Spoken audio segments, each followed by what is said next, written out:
ये आकाशवाणी है। सामयिकी में प्रस्तुत है भारत चीन सीमा तनाव पर प्रधानमंत्री नरेंद्र मोदी की सर्वदलीय बैठक पर चर्चा। इसमें भाग ले रहे हैं राजनीतिक विश्लेषक अशोक टंडन और पत्रकार विजय क्रांति।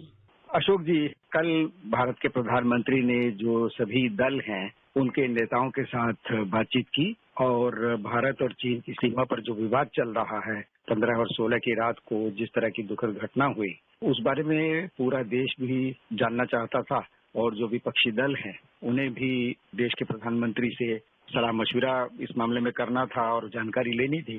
तो ये जो कल की बातचीत हुई, आपको लगता है कि ये पुरानी परंपरा को देखते हुए जितनी बार भी युद्ध हुए हैं तो प्रधानमंत्री, सरकार और विपक्ष के बीच में बहुत अच्छा तालमेल रहा है, तो ये उस दिशा में एक कदम आप मानते हैं?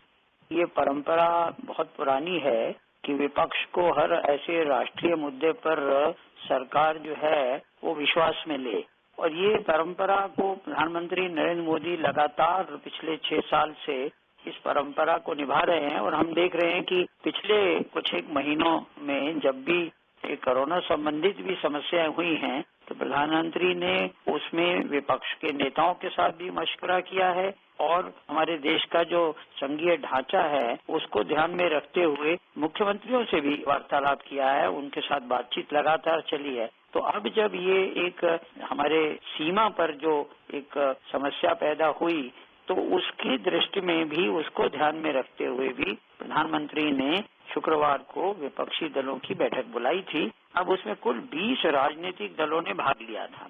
सभी दलों के नेताओं ने भी हमारे जो 20 जवान शहीद हुए उनको श्रद्धांजलि दी, उनकी वीरता, उनके शौर्य को नमन किया और ऐसे वातावरण में बातचीत हुई। लगभग सभी विपक्षी दलों ने इस मुद्दे पर देश की एकजुटता, राष्ट्र का जो इस प्रकार से एक सभी तरह से प्रधानमंत्री को समर्थन, ये वहाँ देखने को मिला कि सरकार से कुछ सवाल भी पूछे गए, लेकिन कुल मिलाकर प्रधानमंत्री के नेतृत्व में जो इस स्थिति से निपटने के बारे में जो कुछ भी वहाँ प्रेजेंटेशन दी गई, रक्षा मंत्री ने जो कुछ कहा, विदेश मंत्री ने भी डिप्लोमेटिक लेवल पर बातचीत हुई उसकी ब्यौरा दिया, लेकिन कुल मिलाकर उसमें ये बात निकली कि इस समय देश एकजुट है और हमें अपने सैनिकों का बलिदान जो है वो व्यर्थ नहीं जाना चाहिए। कई दलों ने तो ये भी कहा कि हम बिना किसी शर्त के भी सरकार के साथ खड़े हैं, देश पूरा एकजुट है।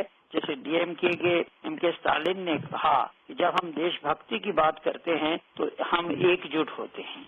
चीन के मुद्दे पर प्रधानमंत्री के जो हालिया बयान है हम उनका भी स्वागत करते हैं। तो एक एक करके अगर हम बात करें तो सभी राजनीतिक दलों ने, यहाँ तक कि कांग्रेस अध्यक्षा सोनिया गांधी ने भी देश की एकता की बात की, एकजुटता की बात की और शहीदों के को नमन करते हुए घायलों के जल्दी स्वास्थ्य होने की कामना की। और उन्होंने कहा कि ये जानने की कोशिश की कि ये घुसपैठ कब हुई थी और क्या हम बैठक पहले कर सकते थे। इस तरह के सवाल उठे जो स्वाभाविक भी है जब भी हम बात करते हैं कि सर्वदलीय बैठक में प्रधानमंत्री जब बुलाते हैं। लेकिन प्रधानमंत्री ने जिस प्रकार से इस बैठक में पूरे विपक्षी दल को ये विश्वास दिलाया कि पहली बात तो ये है कि ये जो हमारे 20 जवान शहीद हुए हैं ये शहादत इसलिए हुई क्योंकि ये वो जो जाबाज हैं इन्होंने उनको सबक सिखाया जिन्होंने भारत माता की तरफ आंख उठाकर देखा और वो सबक सिखाकर ही गए हैं। उनकी शहादत जो हुई है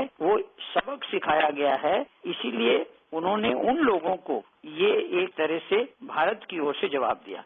कोई भी पोस्ट किसी दूसरे के कब्जे में नहीं है, कोई हमारी चौकी उसमें किसी की भी कोई दखलंदाजी नहीं है। ये एक बहुत महत्वपूर्ण आश्वासन प्रधानमंत्री ने दिया और कहा कि सरकार के हर कदम पर जो है मुझे पूरा विश्वास है कि देश मेरे साथ खड़ा है। तो इस प्रकार का एक बहुत अच्छे वातावरण में ये मीटिंग का होना, मैं समझता हूँ कि देश की सुरक्षा की दृष्टि से एकजुटता जो देश ने दिखाई वो इसमें बहुत अच्छी तरह से दर्शाती है। अच्छा, और इस बैठक में जो एक खासियत ये रही कि पूरा देश कुछ सवालों के बारे में जानना चाहता था। जैसे अभी आपने कहा कि ये इतनी बड़ी हिंसा कैसे हो गई और भारत के इतने जवान कैसे मारे गए, तो प्रधानमंत्री ने जवाब दिया क्योंकि वो चौकस थे, क्योंकि उन्होंने चीन को चुनौती दी थी, इसलिए ये घटना हुई। वरना पहले ये होता था कि बिना चुनौती दिए हुए ही ये सब हो जाता था और चीन अपनी मर्जी से आता था, मर्जी से जाता था और कई जगह बैठ जाता था। बिल्कुल, देखिए प्रधानमंत्री ने स्पष्ट तौर पर कहा कि जिन क्षेत्रों पर पहले बहुत नजर नहीं रहती थी, अब वहाँ भी हमारे जवान अच्छी तरह से निगरानी करने के साथ साथ अब उनको वो प्रतिक्रिया भी दे पा रहे हैं। अब तक जिनको कोई पूछता नहीं था, कोई रोकता नहीं था, अब हमारे जवान डगर डगर पर उनको रोकते हैं, टोकते हैं और यही कारण है कि ये तनाव भी बढ़ता है। लेकिन उसका जिस प्रकार से जवाब देकर ये सैनिकों ने शहादत दी है, ये दर्शाता है कि भारत की ओर कोई भी अगर आंख उठाकर देखेगा तो उसका अच्छी तरह से जवाब दिया जाएगा। प्रधानमंत्री ने ये भी कहा कि तैनाती हो या एक्शन या फिर काउंटर एक्शन हो, हमारी जल, थल, नभ में सारी सेनाओं को देश की रक्षा के लिए जो करना है वो कर रही हैं और हमारी सीमाएं सुरक्षित हैं और यही भरोसा की एकजुटता का और हमारे सेनाओं की क्षमता का ये विपक्ष के नेताओं ने भी कहा। और ये भी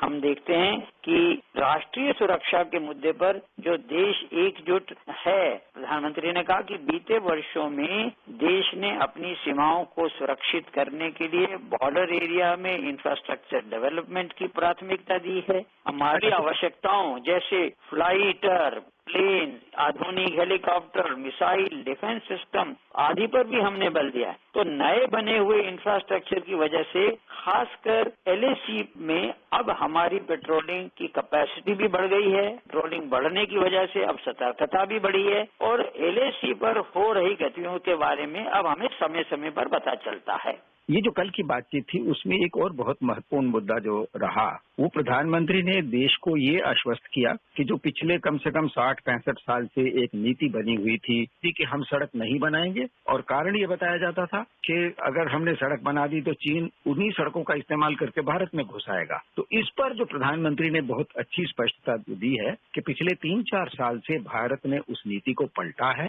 कम से कम 76 स्थानों पर हर चौकी को भारत की सड़कों से जोड़ा जा रहा है और उसी का परिणाम ये हुआ है कि सेनाओं के सैनिक और उनका जो गोला बारूद, उनके हथियार और औजार जो हैं वो ठीक समय पर और ठीक स्थान पर उपलब्ध हो रहे हैं सेनाओं को और उसी का नतीजा ये है कि चीन की जो हस्तक्षेप है वो उस पर अंकुश लग रहा है। इस बारे में क्या लगता है आपको? देखिए, मैं समझता हूं कि जितने भी प्रश्न विपक्ष ने उठाए उनका जो उत्तर दिया गया प्रधानमंत्री की ओर से या जो प्रेजेंटेशन दी गई हमारे सेनाओं के प्रमुखों की ओर से, जो हमारे रक्षा मंत्री ने और हमारे विदेश मंत्री ने, उससे विपक्ष काफी संतुष्ट था। अब देखिए, किसी भी विपक्षी दल ने बाहर आकर कोई इस प्रकार की बात नहीं की कि हम सरकार के जो भी आश्वासन से संतुष्ट नहीं है। और मैं समझता हूं कि जो देश के प्रमुख विपक्षी दल हैं जैसे तृणमूल कांग्रेस, अन्ना द्रमुक, TRS, JD, BJD, Lojpa, Baspa, ये सब दल उसमें शामिल थे और खुलकर बात हुई। और जैसे पूर्व रक्षा मंत्री और NCP के नेता शरद पवार ने कहा कि सैनिकों ने हथियार उठाए या नहीं, इसका फैसला अंतर्राष्ट्रीय समझौतों से होता है और हमें ऐसे संवेदनशील मामलों का सम्मान करने की जरूरत है। तो मैं समझता हूं कि जितने भी दल थे, अधिकांश दलों ने कहा कि हमें प्रधानमंत्री के नेतृत्व पर पूरा भरोसा है, अतीत में भी और जब भी राष्ट्रीय सुरक्षा की बात होती है तो PM ने ऐतिहासिक फैसले लिए हैं। बहुत बहुत धन्यवाद आपका अशोक जी। धन्यवाद। सामयिकी में अभी आप सुन रहे थे भारत चीन सीमा तनाव पर प्रधानमंत्री नरेंद्र मोदी की सर्वदलीय बैठक पर चर्चा। इसमें भाग ले रहे थे राजनीतिक विश्लेषक अशोक टंडन और पत्रकार विजय क्रांति। ये कार्यक्रम आकाशवाणी के समाचार सेवा प्रभाग द्वारा प्रस्तुत किया गया। इसे आप हमारे mobile app news on AIR पर भी सुन सकते हैं। इस कार्यक्रम के संबंध में अपनी प्रतिक्रिया आप हमें ईमेल कर सकते हैं। पता है airnsgtalks@gmail.com। ये कार्यक्रम फिर से सुनने के लिए लॉग ऑन करें हमारी वेबसाइट newsonair.com।